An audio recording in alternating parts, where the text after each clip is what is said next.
வணக்கம் மக்களே, இன்றைக்கி நம்ம என்ன பண்ண போகிறோம் அப்படின்னு பார்த்தீங்கன்னா, ரொம்பவே டேஸ்டான அப்புறம் பண்ணுறதுக்கு ரொம்பவே ஈஸியான ஒரு டெசர்ட் ஐட்டம் தான் இன்றைக்கி நம்ம பண்ண போகிறோம். அதுதான் க்ரீமி கேரமல் புட்டிங். வாங்க இந்த புட்டிங் எப்படி பண்ணுறது அப்படின்னு சொல்லி பார்க்கலாம். இந்த டெசர்ட் செய்கிறதுக்கு முதல்ல அடுப்பு பற்ற வச்சு அதில் ஒரு கனமான பாத்திரத்தை வச்சுக்கணும். அதில் ஒரு 6 ஸ்பூன் சுகர் போட்டு இதை நல்லா நம்ம மெல்ட் பண்ணி நம்ம இதிலேருந்து இப்போ கேரமல் எடுக்க போகிறோம். இதில் லைட்டாக ஒரு 2 ஸ்பூன் தண்ணி ஊற்றிக்கோங்க. அதுக்கு மேலே ஊற்றாதீங்க, ரொம்ப ஊற்ற வேணாம், லைட்டாக ஊற்றினா போதும். அவ்வளோதான். 2 ஸ்பூன் தண்ணி ஊற்றிட்டு இதை நீங்கள் நல்லா அப்படியே மிக்ஸ் பண்ணி விட்டிங்கன்னா அந்த ஹீட்டுக்கு வந்து அந்த சுகர் வந்து நல்லா அப்படியே மெல்ட் ஆகி கேரமல் ஆகும். இது செய்கிறதுக்கு வந்து நல்ல ஒரு கனமான பாத்திரமாக எடுத்துக்கோங்க. இந்த மாதிரி சுகர் அப்படியே கரைஞ்சி வந்து அது அப்படியே அந்த கேரமல் ஆகும். அப்படியே அந்த கலர் சேஞ்ச் ஆகுது பாருங்கள். இது நீங்கள் பண்ணுறப்ப ஸ்லோ ஃப்ளேம்லேயே வச்சுக்கோங்க, ஹை ஃப்ளேமில் வைக்காதீங்க. ஏன்னா டக்குன்னு அது வந்து கலர் மாறிடும். அது ரொம்ப ப்ரௌன் ஆயிடுச்சு அப்படின்னா இந்த சுகர் வந்து கசக்க ஆரம்பிச்சிடும். அதனால் ரொம்ப லைட்டாக ஸ்லோ ஃப்ளேம்லேயே வச்சு பண்ணிங்கன்னா ஸ்லோவாக அது மெல்ட் ஆகும். உங்களுக்கு ஓரளவுக்கு கலர் வந்துருச்சு, இன்னும் கொஞ்சம் கலர் வந்தால் போதும், ரொம்ப ப்ரௌனாக இருக்கணும்னு அவசியம் இல்லை.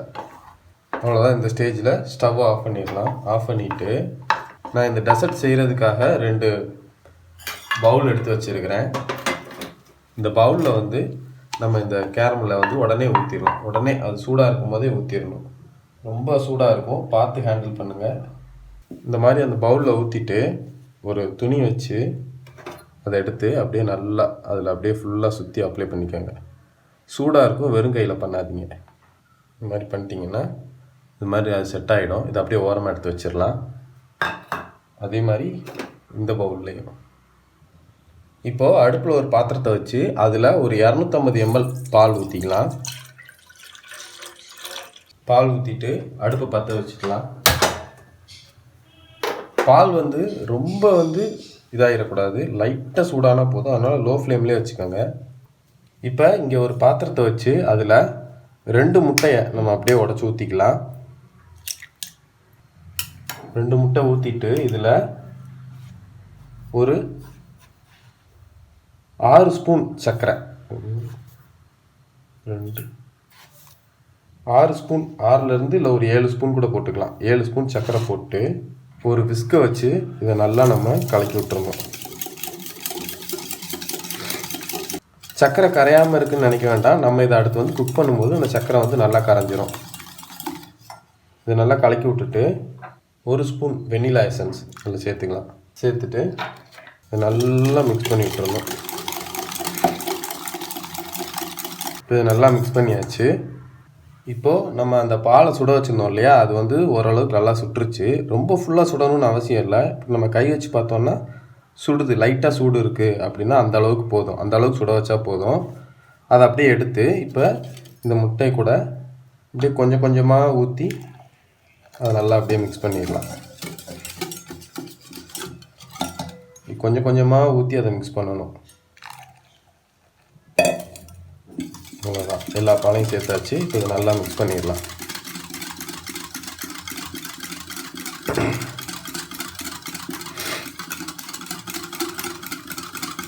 இதை நல்லா மிக்ஸ் பண்ணியாச்சு. இப்போ இதை ஒரு 2 நிமிஷம் லைட்டாக ஆற விட்டுறலாம். இப்போ 2 நிமிஷம் ஆயிடுச்சு. இந்த மிக்ஸ் நல்லா ஓரளவுக்கு ஆறிடுச்சு. இப்போ இதை அப்படியே நம்ம அந்த கேரமல் ஊற்றி வச்சுருந்தோம் இல்லையா, அந்த பவுலில் வந்து ஊற்றிடலாம்.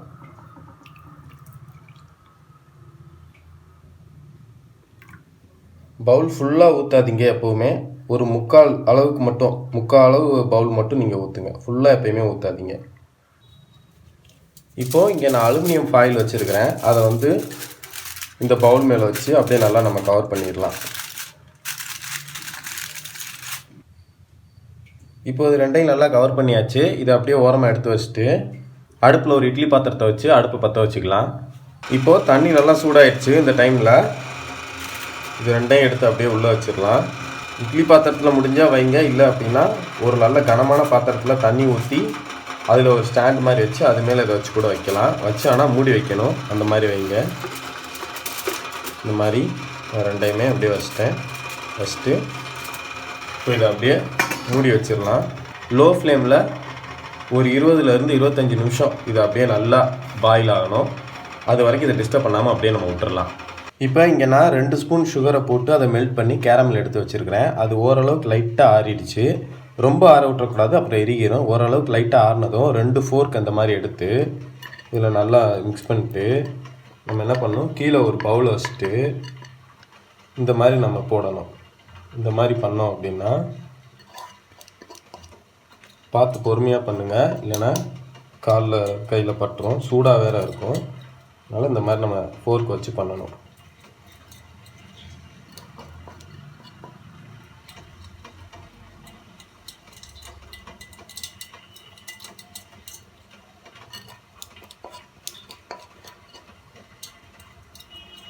இப்படி பண்ணிங்கன்னா அந்த வெப்பு மாதிரி அப்படியே இதாகுது பார்த்தீங்களா, அந்த கேரமல் வந்து வெப்பு மாதிரி அப்படியே க்ரியேட் ஆகும்.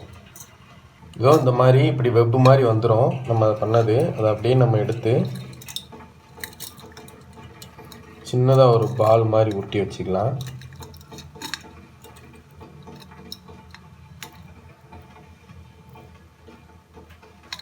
இந்த மாதிரி சின்னதாக ஒரு பால் மாதிரி அழகாக ஊட்டி வச்சுக்கலாம்.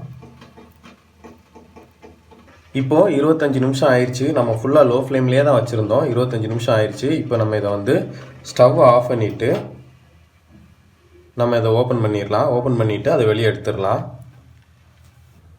இப்போ நம்ம இதை வெளியே எடுத்தாச்சு. நான் அதை இப்போ லைட்டாக ஓப்பன் பண்ணி காட்டுறேன் பாருங்கள். உங்களுக்கு பொறுமையாக ஓப்பன் பண்ணுங்கள். பார்த்தீங்களா, நல்லா நம்ம தொட்டோன்னா கையில் ஒட்டக்கூடாது. இந்த மாதிரி லைட்டாக எண்ணெய் மாதிரி தான் ஒட்டணும், அவ்வளோதான். நல்லா வெந்துருச்சு. இப்போ இதை நம்ம அப்படியே மூடி இதை அப்படியே ஆற விடணும். ஆற விட்டுட்டு ஃப்ரிட்ஜில் ஒரு 2 மணி நேரம் வச்சுட்டு அப்புறம் தான் நம்ம இதை எடுக்கவே செய்யணும். இப்போ இதை நம்ம நல்லா அப்படியே எடுத்த மாதிரி அப்படியே மூடி வச்சிடலாம். மூடி நம்ம அப்படியே வெளியவே வச்சு இதை ஆற விட்டுறலாம். இது ஆறுனதுக்கப்புறம் ஒரு அரை மணி நேரம் இதை ஆறுனதுக்கப்புறம் இதை எடுத்து ஒரு 1லேருந்து 2 மணி நேரம் ஃப்ரிட்ஜில் வச்சுட்டு அப்புறமா எடுத்திங்கன்னா பார்க்க சூப்பராக இருக்கும். நான் ஃப்ரிட்ஜில் வச்சுட்டு இதை எடுத்து காட்டுறேன். இப்போ இது 1/2 hour நான் வெளியே ஆற வச்சுட்டு 3 மணி நேரம் ஃப்ரிட்ஜுக்குள்ளே வச்சு நல்லா சில் பண்ணியிருக்கிறேன். இப்போ இது எப்படி ரெடியாக இருக்குது அப்படின்னு சொல்லி நம்ம பார்க்கலாம். பாருங்கள், அழகாக அதில் நல்லா உள்ள செட் ஆகிடுச்சு பாருங்கள். இப்போ இந்த கத்தியை வச்சு அப்படியே நல்லா அந்த கார்னரில் அப்படியே பொறுமையாக இது பண்ணி விட்டுட்டு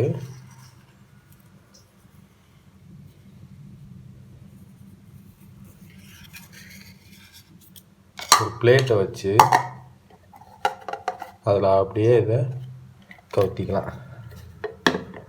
கவுத்தினோன்னா அழகாக ரெடியாகி வந்துடுச்சு பாருங்கள். நல்ல ஒரு சுவையான சீஸ் கேரமல் புட்டிங் ரெடி. அழகாக ரெடியாகி அழகாக வந்துடுச்சு பாருங்கள். மேலே நம்ம செஞ்சு அந்த இதை அப்படியே வச்சிடலாம். அவ்வளோதாங்க, சுவையான சீஸ் கேரமல் புட்டிங் ரெடி. இதை நீங்கள் உங்கள் வீட்டில் செஞ்சு பாருங்கள். செஞ்சு பார்த்துட்டு எப்படி இருந்துச்சு அப்படின்னு சொல்லி கமெண்ட்டில் சொல்லுங்கள். அண்ட் மறக்காமல் நம்ம சேனலை சப்ஸ்கிரைப் பண்ணிடுங்க. அண்ட் இந்த வீடியோ உங்களுக்கு பிடிச்சிருந்ததுன்னா லைக் பண்ணுங்கள், ஷேர் பண்ணுங்கள். அண்ட் இன்னொரு விஷயம், மறக்கவே மறக்காதீங்க, சேனலை சப்ஸ்கிரைப் பண்ணிடுங்க. தேங்க்யூ.